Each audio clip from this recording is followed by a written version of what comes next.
Hello friends, मैं हूं doctor Amrita Tiwari. मैं गायनेकोलॉजिस्ट हूं, लखनऊ में प्रैक्टिस करती हूं।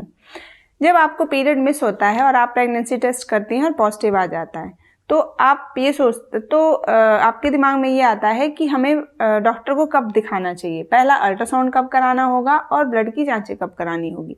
तो फ्रेंड्स, इस वीडियो में मैं आप लोगों को बताऊंगी कि प्रेगनेंसी में फर्स्ट अल्ट्रासाउंड कब कराना चाहिए, उसके फ़ायदे क्या होते हैं और अगर आप अल्ट्रासाउंड नहीं कराते हैं उसके क्या क्या नुकसान हो सकते हैं।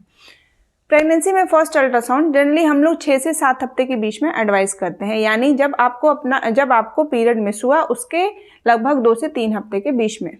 इसी टाइम पे अल्ट्रासाउंड क्यों एडवाइस किया जाता है? क्योंकि अल्ट्रासाउंड में बच्चे की जो धड़कन है वो 6 हफ्ते के बाद से दिखनी शुरू होती है। तो हम इसी टाइम पे इसलिए कराते हैं कि पहले कराएंगे तो बच्चे में धड़कन पता नहीं चलेगी और हमें रिपीट अल्ट्रासाउंड कराना पड़ेगा। कौन सी ऐसी कंडीशन है जिसमें हम कई बार अल्ट्रासाउंड पहले भी एडवाइस करते हैं?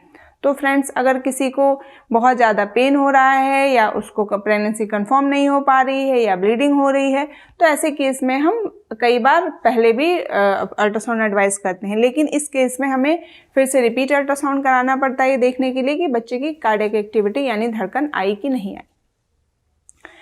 इस अल्ट्रासाउंड को कराने के फ़ायदे क्या होते हैं?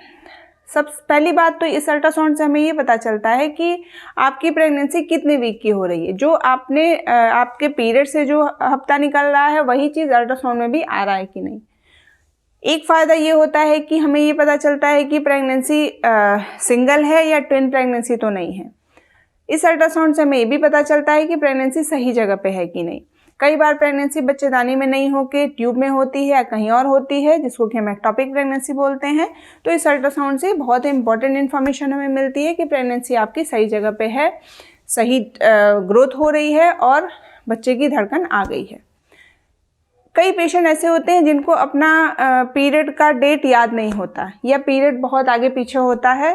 तो फ्रेंड्स, ऐसे केस में जो डिलीवरी का डेट निकलता है वो इसी अल्ट्रासाउंड से के हेल्प से निकाला जाता है। तो ये सब फ़ायदे होते हैं आपको फर्स्ट अल्ट्रासाउंड कराने के।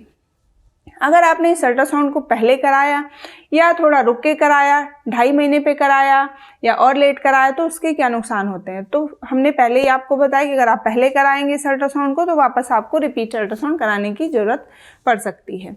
अगर आपने इस अल्ट्रासाउंड को 2.5 महीने पे कराया यानी 10 वीक पे, 11 वीक पे, इसके आसपास कराया तो एक प्रेगनेंसी में एक बहुत इंपॉर्टेंट अल्ट्रासाउंड होता है जिसको एंटी-एनबी स्कैन बोलते हैं। ये अल्ट्रासाउंड 11 to 14 वीक के बीच में कराया जाता है। ये अल्ट्रासाउंड बच्चे में कॉन्जेनिटल एनॉमली देखने के लिए होता है। तो अगर आपने इस फर्स्ट अल्ट्रासाउंड ही लेट कराया तो वापस से आपको 1-2 हफ्ते के बाद फिर से दूसरा अल्ट्रासाउंड कराना पड़ सकता है। इससे आपको बार बार सेंटर जाना पड़ेगा, फाइनेंशियल बर्डन भी पड़ सकता है और कई लोगों को ये लगता है कि डॉक्टर बार बार 1 हफ्ते 2 हफ्ते के बाद ही रिपीट अल्ट्रासाउंड कराएं। तो फ्रेंड्स, जब भी आपको ये फर्स्ट अल्ट्रासाउंड एडवाइस किया जाए उसको करा लें, क्योंकि इससे आपको काफ़ी सारे फ़ायदे रहेंगे। अल्ट्रासाउंड को लेके बहुत सारे लोगों में ये मिथ है कि हम इतना जल्दी अल्ट्रासाउंड क्यों कराएं, इससे बच्चे में कुछ हार्म तो नहीं होगा। तो फ्रेंड्स, अल्ट्रासाउंड से बच्चे को कोई हार्म नहीं होता है। प्रेगनेंसी में कितनी बार अल्ट्रासाउंड कराना चाहिए, कब कराना चाहिए, इसके फ़ायदे क्या हैं? तो अगर आपको इसके बारे में डिटेल इन्फॉर्मेशन चाहिए तो इस पर मेरा अलग से वीडियो है, उसको भी आप देख सकते हैं। मेरे इस वीडियो को कीमती समय देने के लिए आपको बहुत बहुत धन्यवाद।